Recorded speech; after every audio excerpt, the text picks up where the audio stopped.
열왕기하 4장 1절로 7절의 말씀 저와 여러분이 한 절씩 교독하도록 하겠습니다. 선지자의 제자들의 아내 중에 한 여인이 엘리사에게 부르짖어 이르되 당신의 종 나의 남편이 이미 죽었는데 당신의 종이 여호와를 경외하는 줄 당신이 아시는 바니이다. 이제 빚준 사람이 와서 나의 두 아이를 데려다가 그의 종을 삼고자 하나이다 하니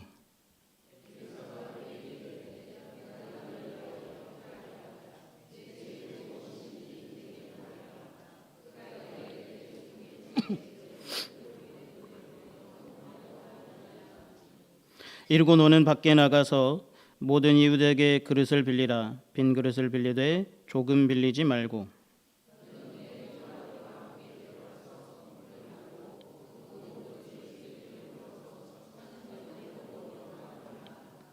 여인이 물러가서 그의 두 아들과 함께 문을 닫은 후에 그들은 그릇을 그에게로 가져오고 그는 부었더니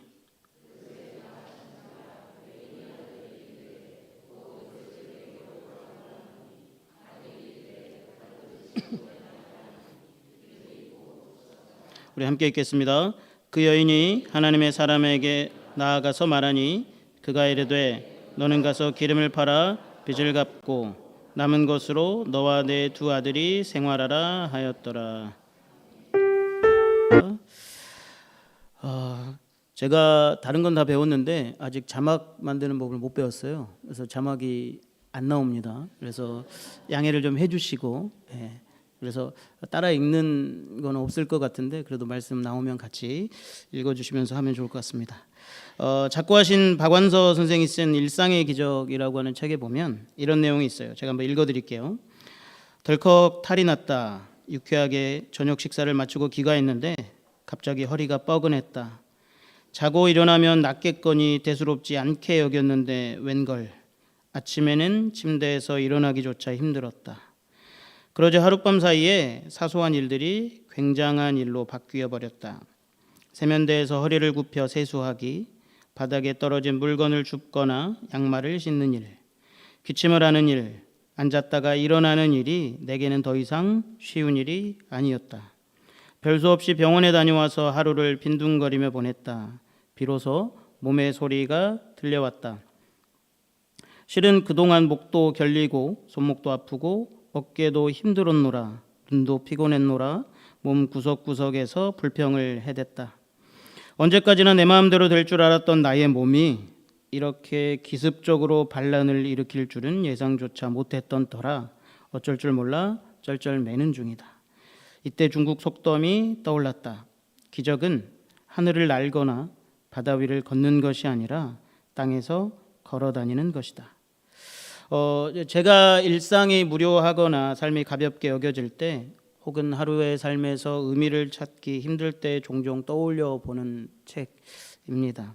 우리는 특별히 신앙인들은 하나님의 자신의 삶의 어떤 드라마틱한 기적을 보여주시기를 고대하며 살아갔죠. 안 될 줄로 여겼던 일들이 되거나 낫기 힘들 줄로 여겼던 병이 낫거나 하는 그런 일들을 누구나 기대합니다. 물론 이런 일들은 우리 삶에 일어나야 마땅합니다. 그러나 이런 기적이 혹은 제가 방금 말씀드린 기적 같은 그런 사건들이 얼마나 자주 일어나겠습니까? 오늘 본문은 엘리야의 제자인 엘리사가 기적을 일으킨 사건을 우리에게 증언하고 있습니다. 오늘 말씀을 통해 기적이란 무엇인가, 또한 언제 어떻게 하나님의 기적이 우리에게 찾아오는가 함께 나누어 볼 수 있도록 하겠습니다. 오늘 본문은 선지자 생도의 아내에 관한 이야기를 담고 있습니다. 그 선지 생도는 하나님을 섬기며 엘리사를 따랐던 제자 중 한 사람이었던 것 같습니다. 엘리사는 혼자 활동했던 자신의 스승 엘리야와는 다르게 예언자 무리를 이끌면서 활동을 해요. 그러니까 지금으로 따지면 신학교를 세워서 그 신학교에서 후학을 양성하는 어떤 기관의 장으로 있었던 사람입니다. 오늘 본문에 등장하는 여인은 그 무리 중에 한 명, 그리고 그의 아내인 것으로 보입니다. 그런데 문제는 그 제자가 죽었다는 것이죠. 그러나 여기에서 그친 것이 아니라 그 제자의 죽음으로 인해 그 여인의 가정에 엄청난 경제적인 어려움이 발생하게 되었다는 것입니다. 그러니까 당시 시대상 속에서 남편을 잃은 과부란 홀로 살아갈 수 없는 존재입니다. 홀로 살아갈 수 없다는 말은 다른 누군가를 의지할 수밖에 없다는 뜻이 되기도 합니다. 구약에서 하나님은 고아와 과부와 나그네를 특별히 배려하시고 그들의 사정을 봐주십니다. 왜냐하면 그들이 의지할 곳 없는 사람들이기 때문입니다. 고대 이스라엘에서는 가족과 친척을 통해 가난한 자를 돌보는 어떤 사회 복지 제도들이 있었습니다. 그러니까 친족 구속자에 관한 법이라든지 희년과 안식년법, 그리고 이삭줍기 규례, 제수혼법 등의 다양한 대책을 마련해서 이스라엘 사람들이 채무에서 벗어나서 가족 단위로 보호받게 하나님은 하셨습니다. 왜냐하면 하나님은 이집트에서 종으로 생활하던 이스라엘을 해방하셔서 다시는 그들이 종으로 살아가지 않기를 원하셨기 때문입니다. 그러나 오늘 본문에서는 어떤 그런 사회 복지제도 같은 대책들이 보이지 않습니다. 이는 오늘 읽었던 본문, 그리고 그 본문에 등장하는 여인의 사정이 우리가 생각했던 것 이상으로 비참하다는 것을 우리에게 알려주죠. 그러니까 기본적으로 사회보장제도가 있었지만 그 보장제도의 혜택을 누리지 못했기 때문에 우리가 생각했던 것 이상의 많은 어려움을 겪고 있었던 것으로 보입니다. 그러니까 졸지의 남편을 잃은 아내는 엘리사에게 찾아와 하소연하듯이 울부짖습니다. 그러면서 이렇게 이야기하죠. 제가 이해를 돕기 위해서 표준 세번역으로 읽어보겠습니다. 선생님의 종인 저의 남편이 죽었습니다. 선생님께서도 아시다시피 그는 주를 경외하는 사람이었습니다. 저는 이 여인의 말투에서 왠지 모를 한 가닥의 원망이 느껴집니다. 내 남편은 당신의 제자였고 하나님을 따르는 사람이었다. 그런데 어떻게 남편이 죽을 수 있느냐 하는 원망이 느껴집니다. 이런 원망은 일견타당해 보입니다. 자신이 살아갈 수 있는 기반이었던 어떤 그 남편의 죽음은 아마 그 여인을 매우 당황스럽게 하고 낙심하게 했을 것입니다. 그가 특별히 신앙인이었기 때문에 하나님을 따르는 이였기 때문에 그 남편의 죽음, 갑작스러운 죽음을 이해하기 어려웠을 것입니다. 우리도 인생을 살아갈 때 이런 원치 않는 상황을 마주하게 됩니다.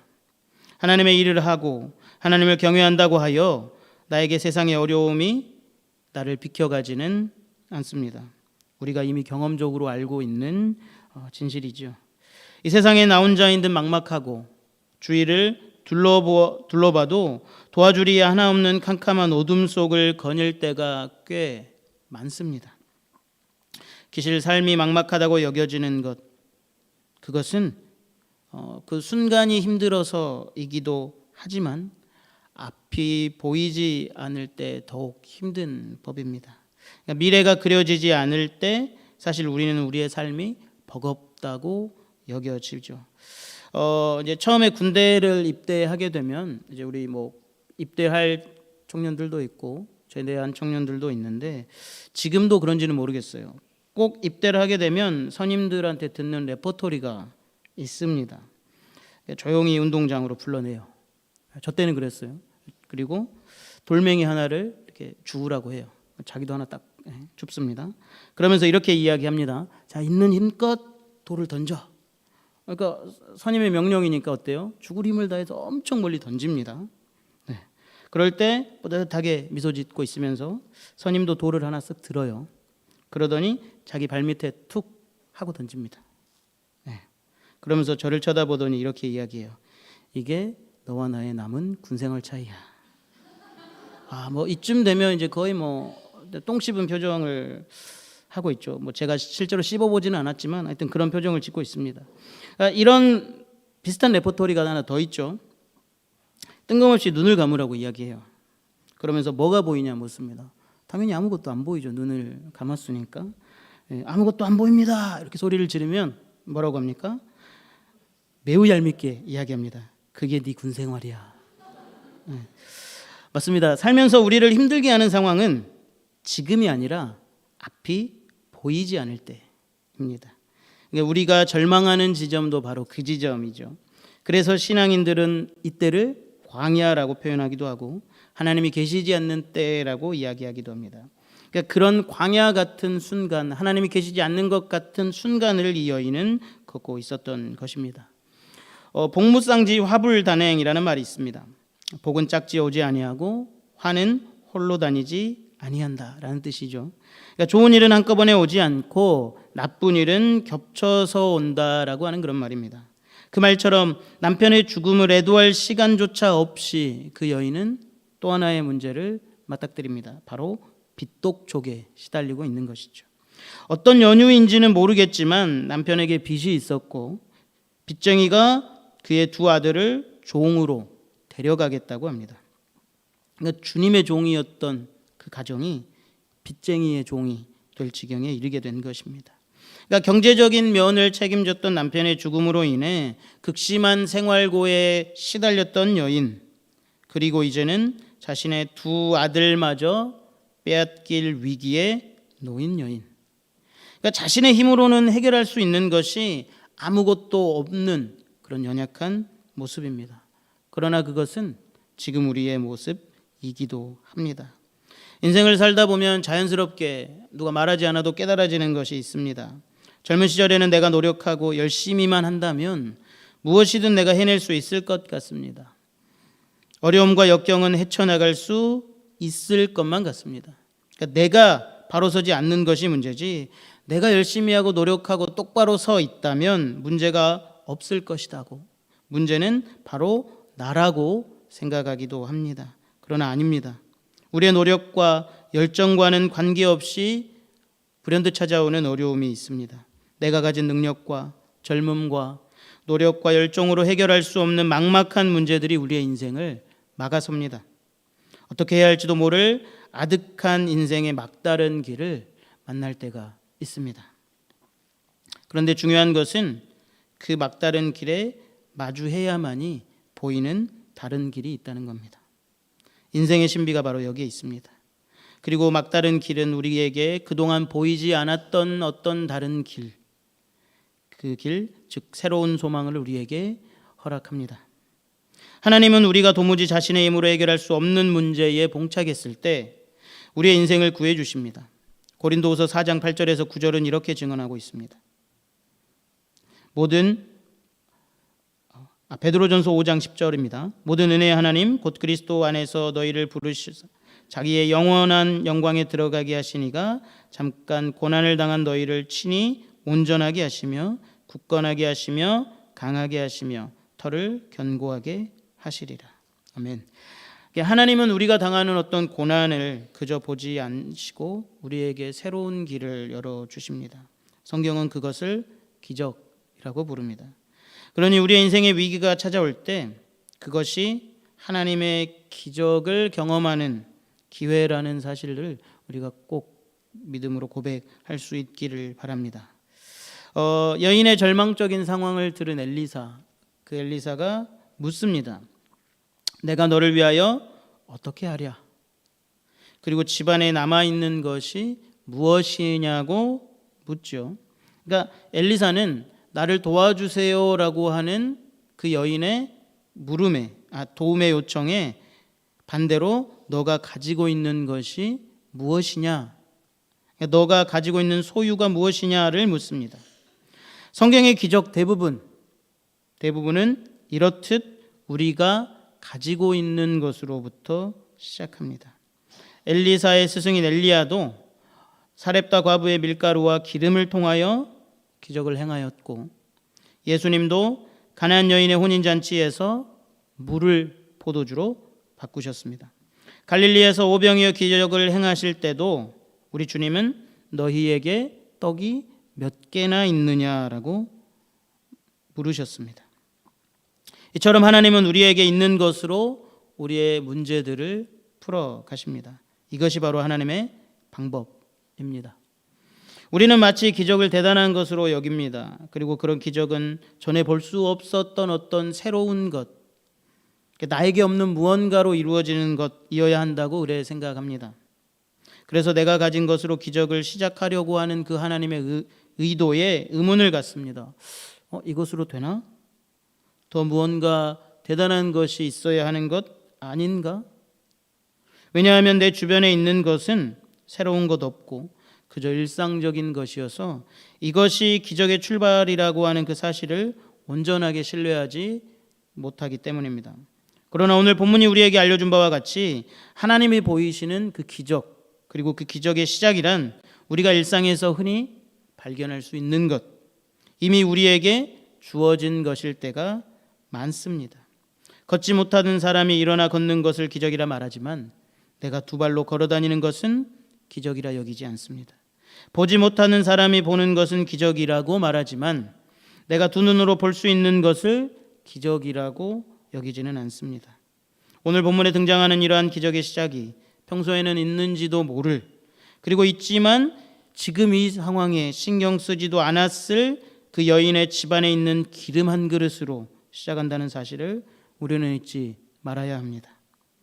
여인의 딱한 사정을 들은 엘리사는 가능한 많은 그릇을 빌려오도록 합니다. 그리고 두 아들과 문을 닫고 빌려온 그릇에 가지고 있는 기름을 부으라라고 말합니다. 엘리사의 이런 지시는 일견 뜬금없는 말로 들릴 수 있었을 것입니다. 왜냐하면 그 여인에게 지금 필요한 것은 기름을 담을 그릇이 아니라 당장에 팔려갈 아들을 구하는 일이기 때문입니다. 아마 여인은 엘리사에게 간청하며 내심 기대가 있었을 것입니다. 남편의 스승이기 때문에 혹 남편을 대신해서 채무를 탕감해 주지는 않을까.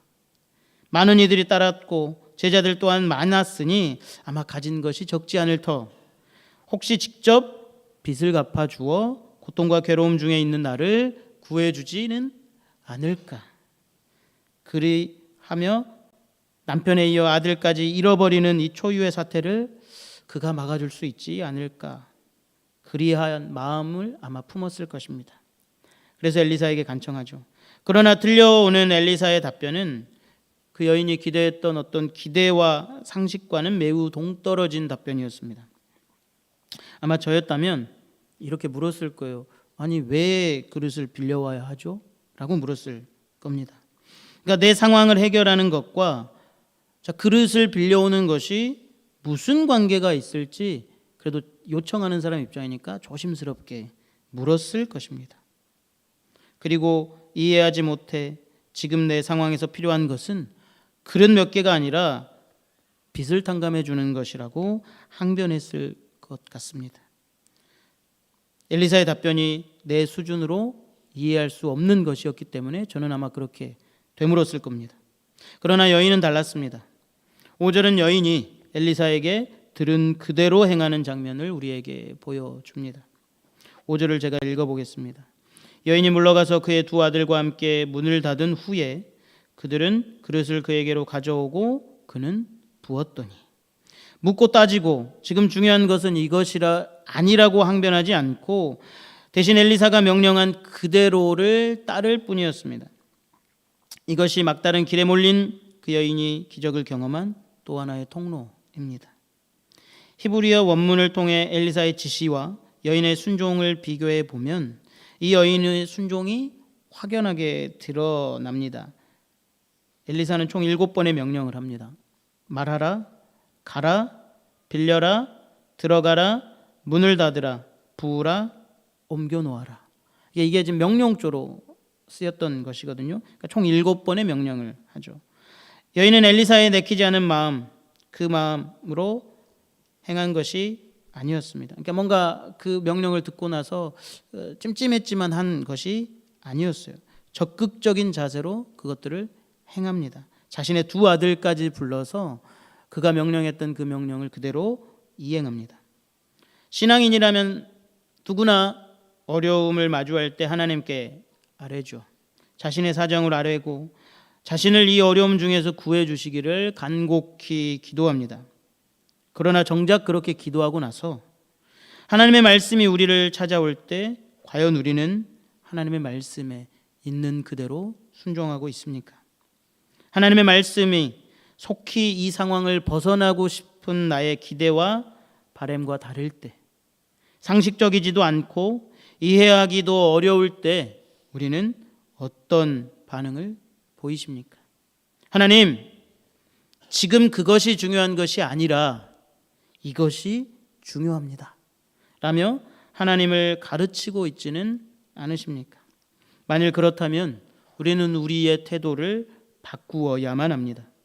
하나님의 기적을 맛보는 일에 필요한 삶의 태도는 내 생각으로 판단하고 하나님의 말씀을 재단하는 것이 아니라 그저 순종하고 따르는 자세이기 때문입니다.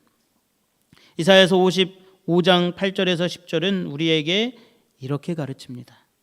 여호와의 말씀에 내 생각은 너희 생각과 다르며 내 길은 너희 길과 달라서 하늘이 땅보다 높음같이 내 길은 너희 길보다 높으며 내 생각은 너희 생각보다 높으니라. 아멘. 순종이란 하나님과 내가 다르고 하나님의 길이 내 길보다 높으며 내 생각보다 뛰어나다는 마음을 갖는 것입니다. 그 마음을 갖지 않고는 도무지 내 삶에 찾아오시는 이해할 수 없는 하나님의 말씀을 실행할 길이 없기 때문입니다. 내 삶에 찾아오셔서 일하시고 역사하시는 그 하나님의 기적을 맛보기 위해 우리가 가져야 할 태도, 그것은 순종이며 그 순종이란 결국 하나님의 일하심을 신뢰하는 것입니다. 내 생각은 줄이고 하나님의 말씀에 집중하는 것, 그것이 우리가 가져야 할 태도인 줄 믿습니다. 그렇다면 하나님은 왜 우리가 이해할 수 없는 방법으로 일하시는 걸까요?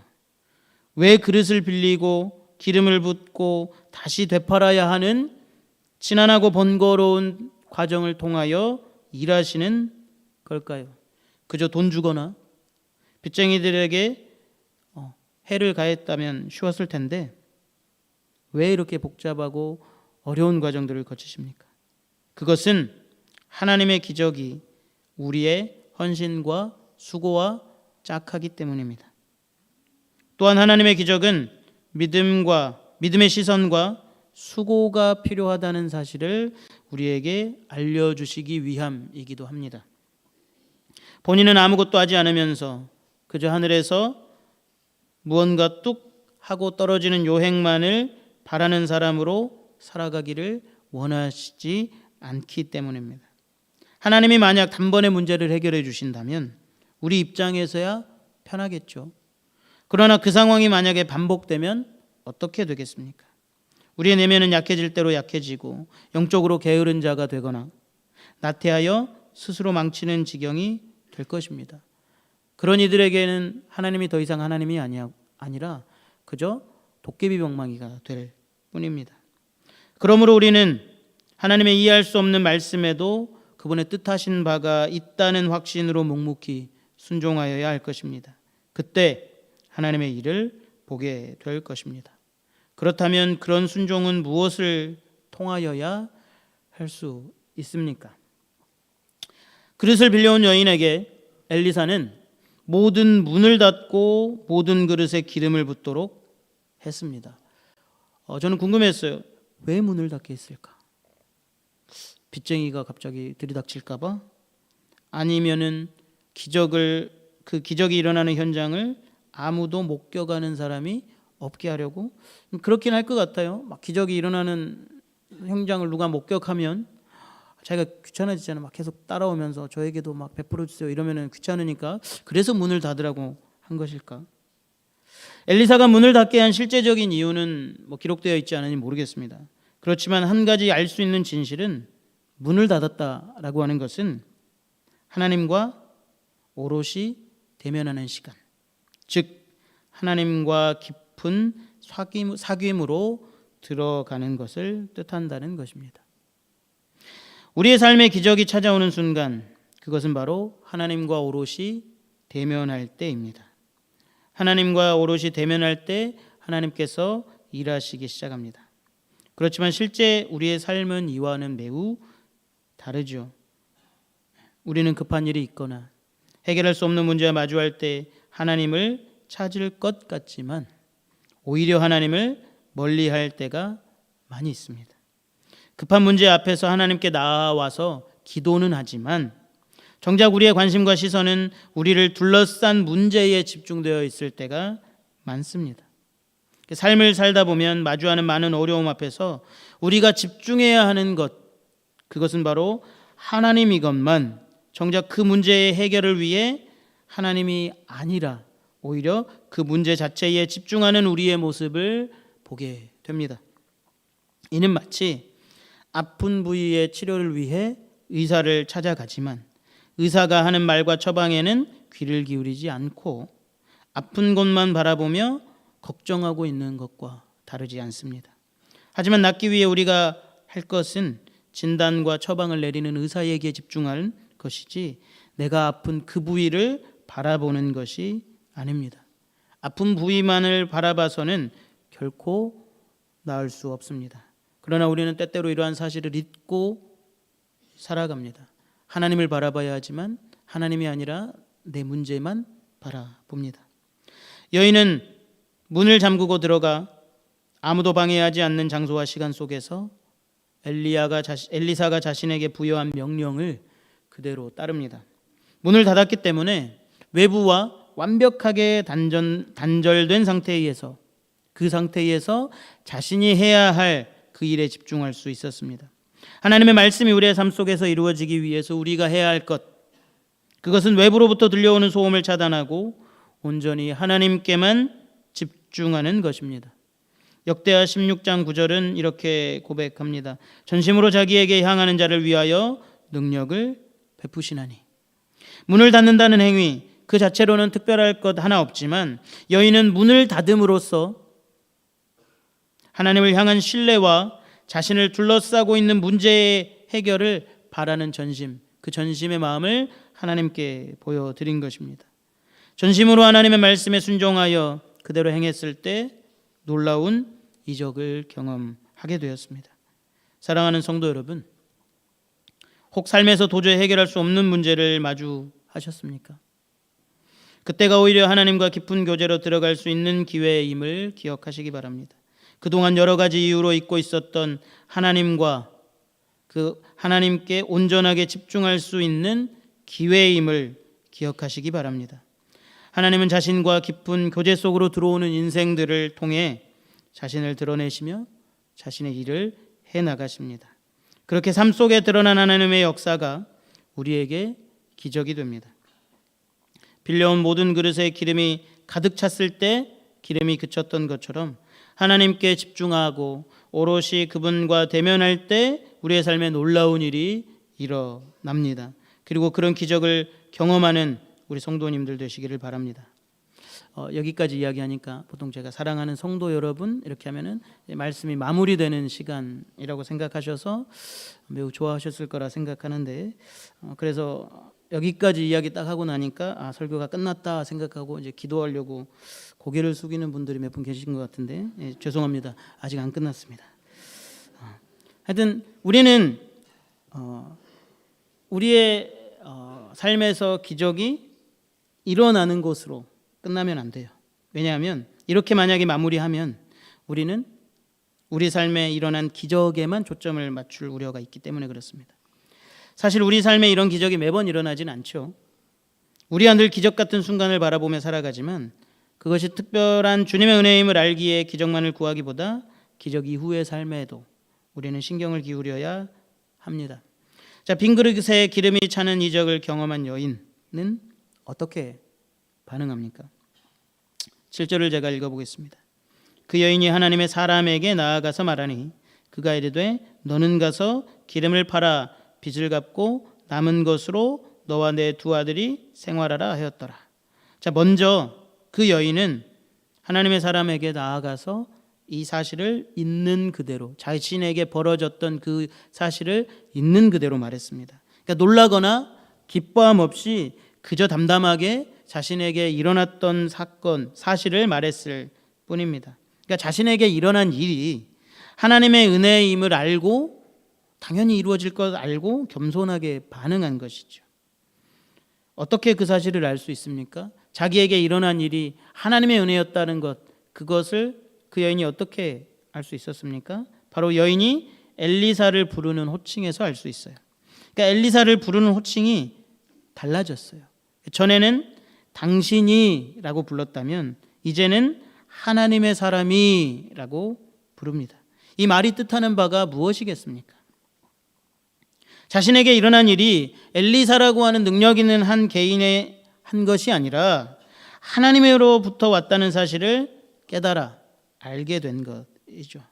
아마 그 여인의 실제 삶 속에서 이렇듯 강렬하게 하나님의 역사를 경험한 것은 아마 처음이었을지도 모릅니다. 그랬기에 엘리사가 당신이 아니라 하나님의 사람이 된 것입니다. 우리 또한 이와 다르지 않습니다. 삶 속에서 실제 하시는 하나님의 일을 경험하게 되면 우리는 그분을 고백하지 않을 수 없습니다. 여인에게 엘리사는 이제 그저 한 명의 선지자가 아니라 하나님의 사람입니다. 그리고 엘리사는 기름을 팔아 빚을 갚고 남은 것으로 두 아들과 생활하도록 했습니다. 하나님의 놀라운 능력을 맛보아 새롭게 볼 줄 아는 사람이 된 것뿐만이 아니라 자신을 속박하고 있는, 그러니까 지금까지 자신을 괴롭혀온 근원적인 문제까지 해결을 받게 된 것입니다. 하나님은 당신의 은혜 안에 있는 사람에게 이토록 과하고 값진 은혜를 허락하십니다. 그렇기에 우리는 늘 우리의 삶의 구체적인 문제를 주님께 아뢰고 주님의 도우심을 구해야 하는 것입니다. 남편의 죽음으로 경제적인 공경에 처해 아무 도움도 받지 못해 슬퍼할 수밖에 없는 인생, 거기에 더해 유일한 가족인 두 아들까지 빚 때문에 노예로 끌려갈 수밖에 없는 참담하고 비참한 인생. 그러나 엘리사를 통한 하나님의 기적 같은 반전이 일상을 살아가는 어느 날 그의 가정에 일어나게 된 것입니다. 이는 단순하게 부채를 갚을 수 있도록 경제적인 문제를 해결해 준 것만이 아니라 새로운 삶을 살아갈 수 있도록, 미래가 없었던 그 여인에게 새로운 삶을 살아갈 수 있도록 자원과 소망을 허락하신 것입니다. 이제 이 여인은 자신의 인생 속에 베푸신 하나님의 놀라운 기적을 간직하며 살아갈 것입니다. 그렇기에 그의 인생에 또 다른 초대하지 않는 손님 같은 어려움이 찾아올 때, 그럴 때 여인은 이미 경험했던 그 하나님의 은혜를 신뢰하며 또 하나님을 신뢰하며 살아가게 될 것입니다. 사랑하는 성도 여러분, 진짜 말씀을 맺도록 하겠습니다. 하나님은 우리의 인생에 찾아오셔서 우리의 빈 그릇을 통해 놀라운 일을 행하시는 분이십니다. 오늘 본문에 등장하는 이름도 기록되지 않은 여인처럼 우리의 인생에서 우리의 힘과 노력으로 어찌할 수 없는 문제들을 마주할 때가 있습니다. 주변을 돌아봐도 도와줄이 하나 없고 해결될 기미도 보이지 않은 암담한 일을 마주할 때가 있습니다. 그럴 때 우리는 어떻게 반응합니까? 자포자기하십니까? 아니면 하나님을 찾지만 정작 그 문제에 집중하느라 하나님은 보지 못하십니까? 오늘 엘리사를 통해 보여주신 하나님의 놀라운 은혜는 우리가 어려움을 마주할 때 우리 믿음의 사람들, 하나님의 자녀들이 어떻게 반응해야 하는가를 우리에게 알려주고 있습니다. 여인은 자신이 가지고 있는 기름 한 병을 내어놓았을 뿐입니다. 별 볼 일 없어 보이고 초라하기 그지없는 누구나 할 수 있는 그런 일을 통해 하나님은 당신의 기적을 시작하셨습니다. 그리고 기름 한 병을 내어놓는 그 순종이 하나님을 만나니 자신을 둘러싸고 있는 어려움에서 노임을 받게 된 것입니다. 비록 문제를 해결하시는 방법이 때로는 우리에게 상식적으로 와닿지 않고 이해하기 어려울 때도 있지만 중요한 건 방식이 아니라 우리의 일상으로 우리 주님이 찾아오신다는 사실입니다. 그리고 그분은 어떤 방식을 통해서든 자신이 뜻하신 바를 이루어 가신다는 사실입니다. 이 사실을 가슴으로 깊이 고백한다면 우리는 우리의 일상으로 찾아오시는 하나님을 신뢰할 수 있을 것입니다. 그리고 그때 우리는 하나님의 놀라운 일을 경험하게 될 것입니다. 사실 우리는 일상에서 보기 힘든 일, 자연현상으로 어떻게 설명하기 힘든 일들을 기적이라고 부르죠. 그러나 진정한 기적이란 일회성으로 끝나고 마는 그런 사건이 아닙니다. 오늘 본문에 등장하는 여인에게 기적은 빈 그릇으로 기름을 가득 채울 수 있었던 것이 아닙니다. 이 여인에게 일어난 기적은 남편을 잃고 슬픔 중에서 두 아들과 생이별할 수밖에 없는 그 사건에서 벗어난 것, 바로 그것이 기적입니다. 그렇다고 한다면 기적은 우리와 멀리 있지 않고 가까이에 있습니다. 왜냐하면 이런 일들은 우리 삶에 종종 일어나기 때문에 그렇습니다. 그러니 기적은 다른 것이 아닙니다. 우리의 일상을 찾아오셔서 우리의 손에 있는 작은 것으로부터 우리의 어려움과 필요를 채우시는 것, 그리하여 미래가 보이지 않아 암담하고 희망 없이 무너져 내리는 그 우리네 삶에 찾아오시는 것, 그래서 결국엔 우리로 하여금 살 수 있도록 용기와 소망을 불어 넣어주시는 것, 이 기적 같은 은혜를 우리의 일상에서 경험할 수 있게 되기를 바랍니다. 아니, 하루하루가 기적임을 고백할 수 있기를 바랍니다. 그리고 우리 인생을 찾아오셔서 부어주시는 하나님의 넘치는 은혜를 꼭 간직하시길 바랍니다. 그 은혜는 우리의 영혼에 각인되어 앞으로의 삶을 살아갈 원동력이 되기 때문입니다. 이 신앙의 원리를 깨닫고 우리에게 찾아오는 일상의 기적을 경험하는 풍성한 성도의 삶이 되시기를 간절히 바라겠습니다. 기도하겠습니다.